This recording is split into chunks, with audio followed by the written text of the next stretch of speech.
Ce n'est pas seulement un chiffre, c'est du sang, de la sueur, du diesel et du désespoir transformés en or. C'est le genre de chiffres sur lesquels se construisent les légendes. Mais ici, les légendes ne durent pas longtemps. Pas au Yukon. Pas lorsque l'hiver vous souffle sur le cou, que les machines s'arrêtent, et que chaque mouvement pourrait faire la différence entre un énorme salaire ou un effondrement total. Les prix de l'or montent plus haut que jamais. Et dans ce secteur, il n'y a pas de seconde chance. Dans la saison 15 de Gold Rush, les enjeux sont plus élevés. Le terrain est plus difficile et la marge d'erreur est mince. Il ne s'agit plus seulement de tirer des onces, c'est une question de survie. Le sol est gelé, le temps change vite, et plus il creuse, plus la pression s'accentue. Chaque boulon qui se brise, chaque tuyau qui explose, chaque mauvais appel, cela leur coûte du temps. Et le temps est un luxe qu'aucun mineur n'a lorsque la neige commence à tomber.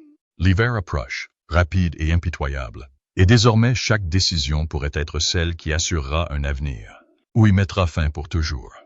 Il ne s'agit plus seulement d'exploitation minière, c'est faire ou mourir. C'est le dernier pari qui pourrait soit ressusciter Rick Ness, soit l'enterrer pour de bon. Parce que l'or n'attend pas. Il ne se soucie pas de vos projets, de votre passé ou de vos problèmes. Elle ne ralentira pas si votre pelle tombe en panne. Il ne s'arrêtera pas si le sol est inondé ou si votre avenir est entravé par des formalités administratives à des milliers de kilomètres. L'or est froid, l'or est cruel. Et au Yukon, alors que l'hiver s'attaque à chaque concession, l'or n'a aucune pitié. Et maintenant, Rick Ness est confronté à bien plus que du pergélisol et des équipements cassés. Il y a un autre type de danger qui s'infiltre dans son camp. Un danger qu'aucune machine ne peut réparer et qu'aucun chèque de paie ne peut effacer. Quelque chose de plus grand, quelque chose de imminent. Ce ne sera pas la dernière menace pour tout ce qu'il a construit. En fait, c'est peut-être le début de la fin. Rick savait que cette saison serait difficile, mais pas comme ça. Au début de la saison 15, il ne courait pas seulement après l'or. Il courait après la rédemption, après s'être éloigné, après quelques saisons brutales qui lui ont presque tout coûté. Rick est revenu en force avec le feu aux tripes et quelque chose à prouver. Il n'était pas intéressé à s'en sortir. Il voulait réécrire tout le jeu. Pour y parvenir, il a tout mis en jeu.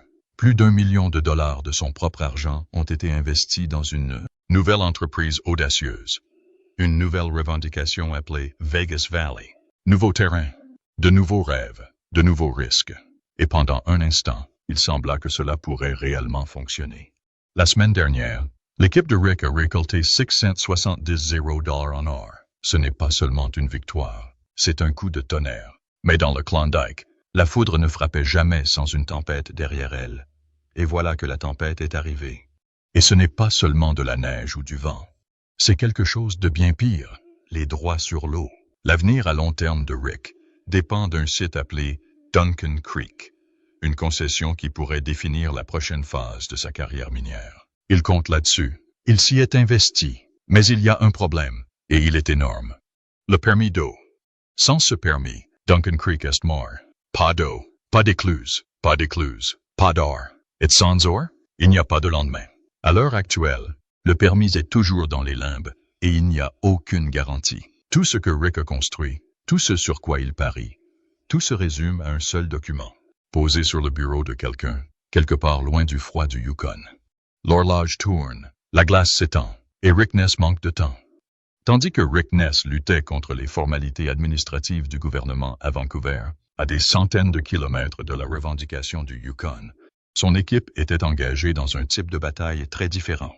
Une bataille contre le sol lui-même. Seul, loin de son équipe, loin de la saleté et encore plus loin de la certitude, Rick était coincé dans les limbes bureaucratiques. L'or est peut-être toujours là, enfoui sous des couches de glace et de terre. Mais Rick, il a été enterré sous de la paperasse. De retour sur le site, Rick avait laissé les commandes à son ami de confiance et opérateur chevronné, Brian Z. Zaremba. Ce n'est pas qu'un simple mineur. C'est un vétéran aguerri qui connaît ce pays comme sa poche. Il connaît l'équipage. Il sait comment faire avancer les choses, même lorsque tout tente de s'arrêter. S'il y avait quelqu'un qui pouvait faire tourner les roues en l'absence de Rick, c'était bien Z. Mais même Z ne pouvait pas voir ce qui allait suivre. Quelques jours seulement après le départ de Rick, le sol les a trahis. Après des semaines de creusement, de transpiration et de combustion de carburant, l'équipage a finalement réussi à pénétrer sous la nappe phréatique, la couche où se cache souvent le véritable or. Mais l'or n'est pas bon marché. Et au Yukon, Cela n'est certainement pas facile. Ce qui se trouve sous cette table n'est pas seulement un trésor, c'est un problème.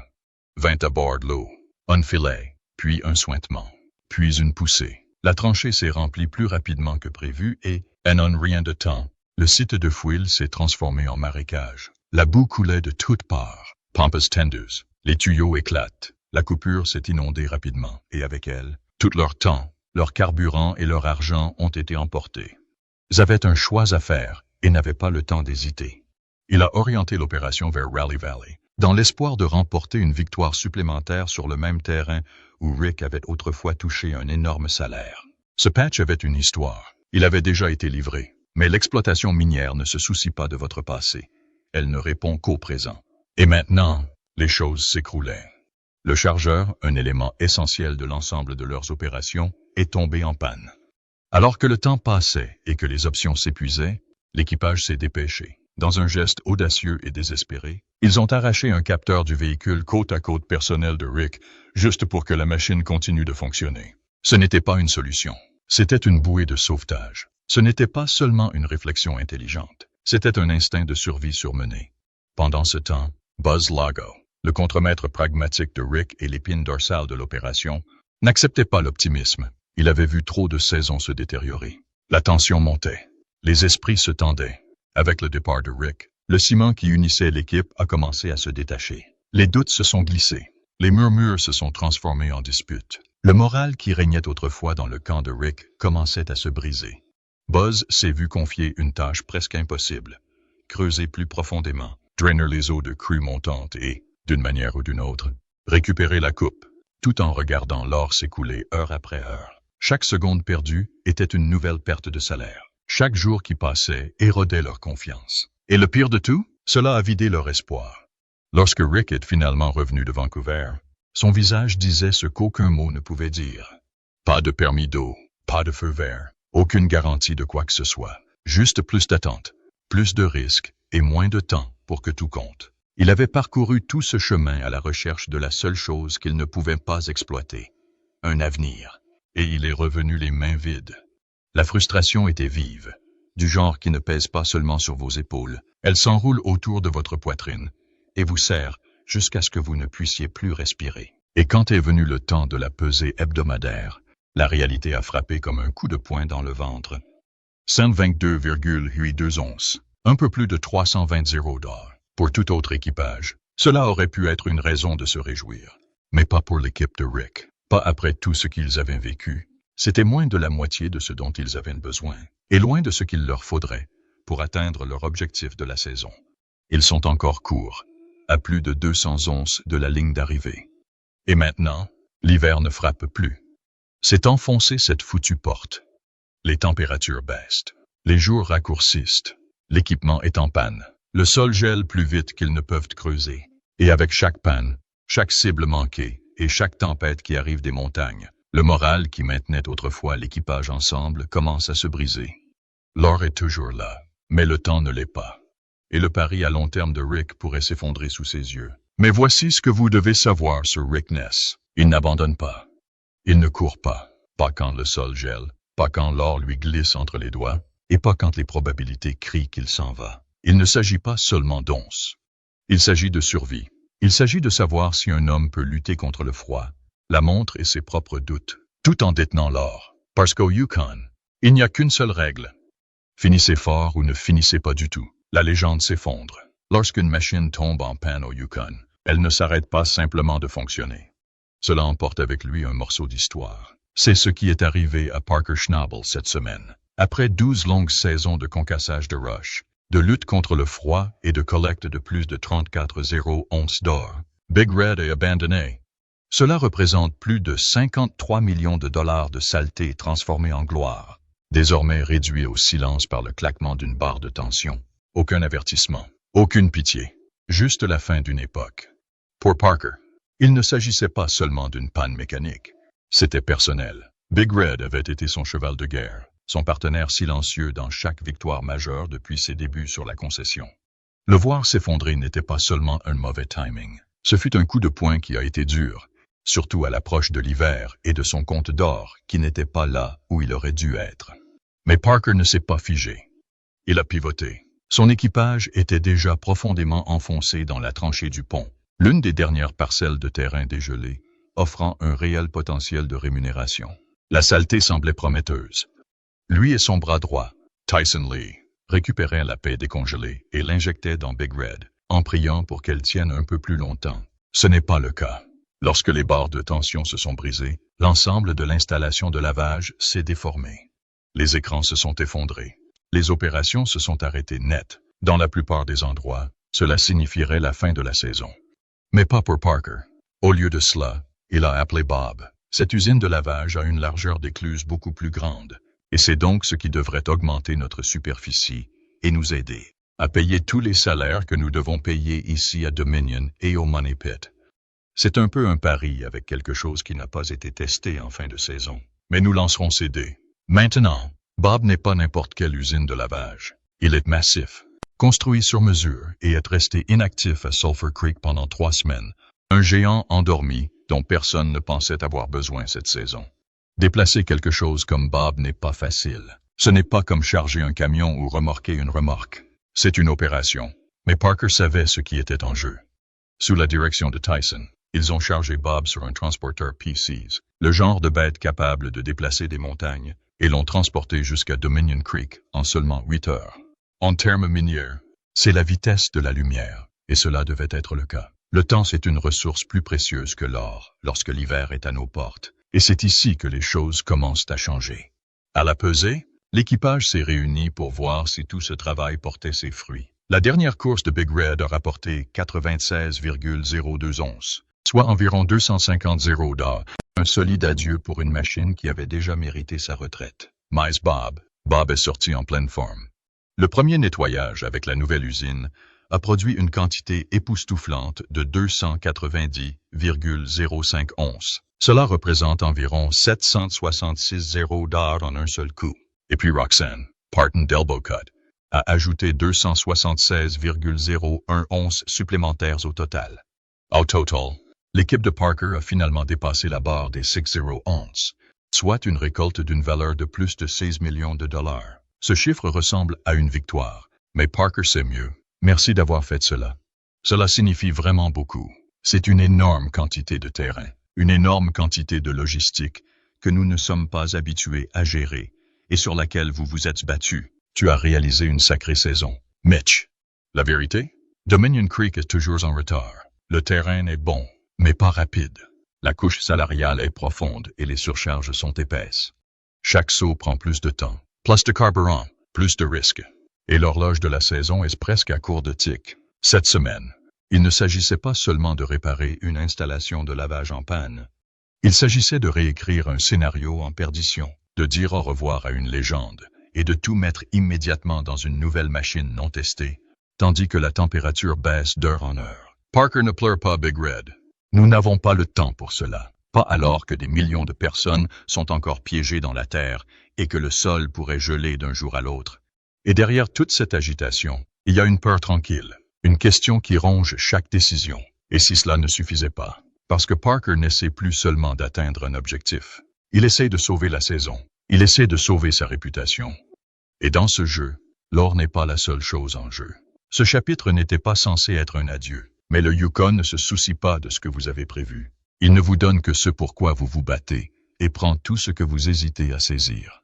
Maintenant, Parker a Bob. Il a un équipage qui croit. Il a des chiffres en hausse et une couche salariale qui mérite d'être poursuivie. Mais Winter ne négocie pas. Ça vient vite et ça vient dur. Un faux mouvement et les 60 onces pourraient être un sommet plutôt que le début d'un retour. L'Empire trouve de l'or. Lorsque le sol du Klondike commence à geler, la plupart des mineurs se précipitent pour finir. Ils essaient d'atteindre leur nombre et de faire leurs valises avant que Winter n'enterre leur équipement. My Tony Bat. Il ne finit pas seulement fort, il finit fort. Dans l'épisode 22, Tony regarde vers une ligne d'arrivée dont la plupart des gens rêvent. Son objectif était énorme, 50 onces d'or. Cela représente près de 14 millions de dollars en une saison. Et au début de cet épisode, il n'était qu'à 180 onces de le toucher. Mais pour Tony, atteindre le but n'a jamais été une histoire complète. Dès le début, il avait un projet plus ambitieux. Plus de lavoir, plus de saleté déplacée, plus d'or nettoyé. Et tandis que les autres équipes se démenaient pour survivre, Tony a pris une décision audacieuse. Installer une troisième usine de lavage, la Sybil, la Coupe Hester. Mais le Yukon avait d'autres idées. Le sol à Hester était détrempé, marécageux. Le matériel ne pouvait pas entrer. Tout a coulé. Et juste comme ça, le plan de Tony se heurta à un mur.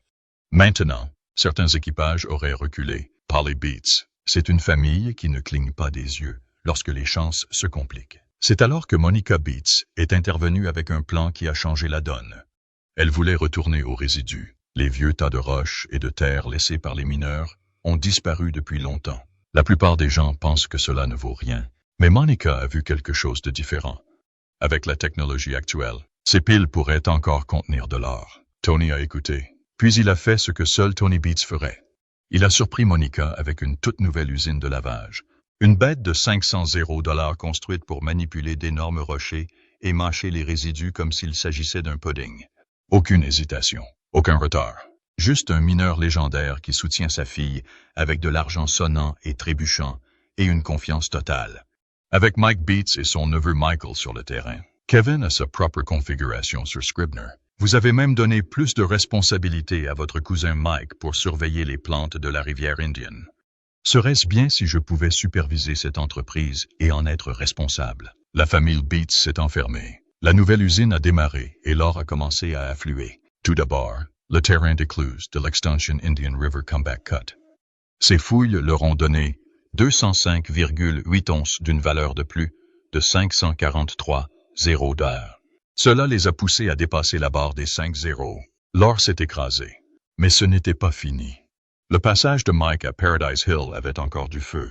Sa coupe a rapporté 264,76 onces supplémentaires. Avec cela, l'équipe de Beats s'est rapprochée d'un total de 5,290 onces d'une valeur de près de 14 millions de dollars. Ce n'est pas seulement un grand nombre, c'est une déclaration. Tony Beats n'a pas seulement atteint son objectif.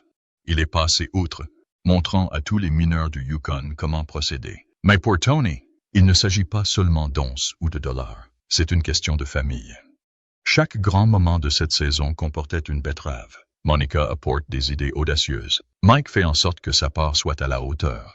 Michael intensifie ses efforts quand cela compte. Même les petits moments comptaient lorsque Monica a demandé « J'ai toujours un cadeau d'anniversaire, n'est-ce pas ?» Tony n'a pas dit oui. Il a juste souri et a dit « Nous verrons. » C'est ainsi que fonctionnent des betteraves. Des liens serrés, compétitifs, mais qui se poussent toujours vers la prochaine victoire. Et maintenant que la dernière semaine approche, Tony n'a pas l'air fatigué. Il a l'air concentré car pour lui, la course au but est plus qu'un simple spectacle. C'est un empire familial, une machine vivante et respirante faite de fer, de terre et de sang. Alors que Rick Ness est aux prises avec l'incertitude et que Parker Schnabel passe de la défaite au dernier effort, Tony Beats est assis sur une montagne de saleté et d'élan. Mais voici la partie que personne n'a vu venir. L'équipe de Tony ne ralentit pas. À un épisode de la fin, ils ne font pas la fête. Ils poussent. Il y a encore de la terre près du mien, encore des résidus à mâcher, encore de l'or à récupérer avant que le gel ne bloque tout cela. Parce que quand on est au sommet du Klondike, la seule chose plus difficile que d'y arriver, c'est d'y rester. Et Tony Beats n'est pas prêt de lâcher sa couronne sans se battre. 3 patrons, une dernière chance de gloire. C'est ça. La dernière partie de la saison 15 de Gold Rush est arrivée, et la pression qui pèse sur le Yukon ne vient pas seulement du poids de la neige qui s'accumule sur les tentes et les caravanes. Il s'agit de 3 chefs de mine qui regardent un hiver qui ne pardonne pas les erreurs. Il ne s'agit plus seulement d'onces. Il s'agit d'héritage, de prouver à qui appartient la terre quand le reste du monde le ramasse et rentre chez lui. Commençons par Rick Ness. Il est battu, son équipage est épuisé, et ses affirmations sont empreintes de doute. Littéralement et légalement, la fosse inondée de Vegas Valley est devenue un cauchemar. Son permis d'utilisation de l'eau pour Duncan Creek, toujours dans les limbes, coincé dans des nœuds bureaucratiques sans aucune garantie en vue. Chaque heure qu'ils perdent est un pas de plus vers une tombe gelée pour cette saison. Mais Rick n'est pas fait pour se rendre. Il poursuit d'un certain nombre, plus de 200 onces nécessaires pour atteindre son objectif. Et cet objectif n'est pas une question de fierté, c'est la survie.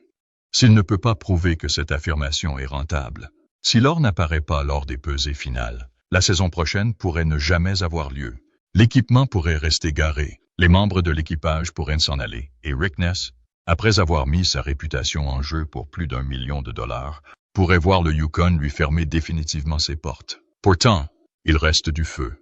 Son équipe, Buzz, Z, Ryan, a goûté au haut et a survécu au bas. Aujourd'hui, alors même que les machines tombent en panne et que les installations de lavage fonctionnent en sursis, ils poussent, ils creusent plus profondément. Ils se tournent vers le pad de Raleigh Valley, en espérant que la vieille chance ne soit pas partie pour de bon. Et dans la partie froide du Klondike, Parker Schnabel ne dort pas non plus. Bien sûr, son compte d'or vient de dépasser 6011, mais Dominion Creek est toujours à la traîne, le canal blanc le plus profond et riche. Mais têtu.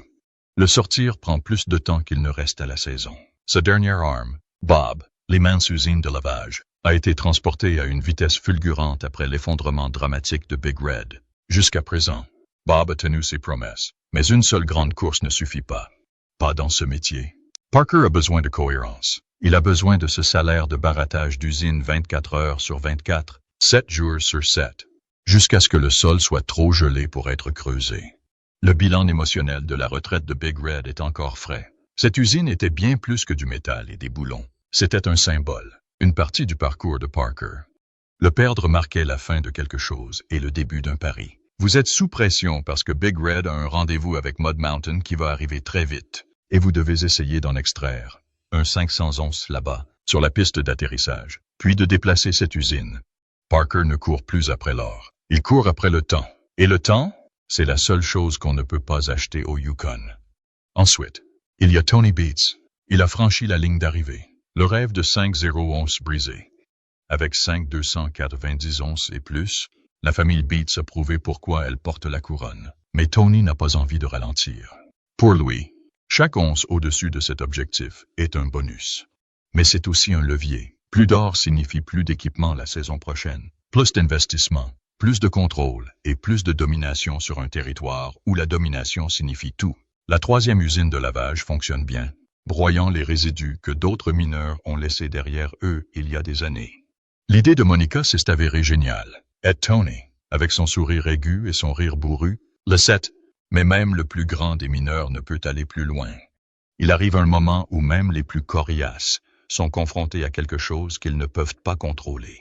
Le terrain est plus accidenté que jamais. Escarpé, rocailleux et rempli de dangers qui pourraient tout mettre fin en un instant. Les machines commencent à s'user après des mois de creusement ininterrompus et la moindre panne peut tout arrêter brutalement. Pourtant, Tony ne ralentit pas. Il ne cherche pas seulement l'or pour lui-même. Il le fait pour Mike, pour Monica, pour Michael, pour toute sa famille. Ce n'est pas seulement un travail. C'est leur nom, leur histoire et leur avenir. C'est l'histoire de la famille Beats, et elle est écrite en or, une once à la fois. Les fans regardent de près, attendant la prochaine grande pesée, une autre dispute houleuse et peut-être une dernière panne juste avant la ligne d'arrivée. Mais derrière tout ce bruit et cette excitation, quelque chose de plus profond se passe. La vérité est que ce dernier épisode ne marque pas seulement la fin de la saison. C'est un jugement final. Tout ce pourquoi ils ont travaillé se résume à cela. Rick pourra-t-il réussir d'une manière ou d'une autre et atteindre ses 211 finales contre toute attente? Le site Dominion de Parker trouvera-t-il encore une grosse parcelle d'or avant que le froid ne s'installe pour de bon? Et Tony Beats et sa famille pourront-ils pousser leur total encore plus haut, s'élever au-dessus des autres et laisser une marque que personne ne peut toucher? Chaque seconde compte désormais.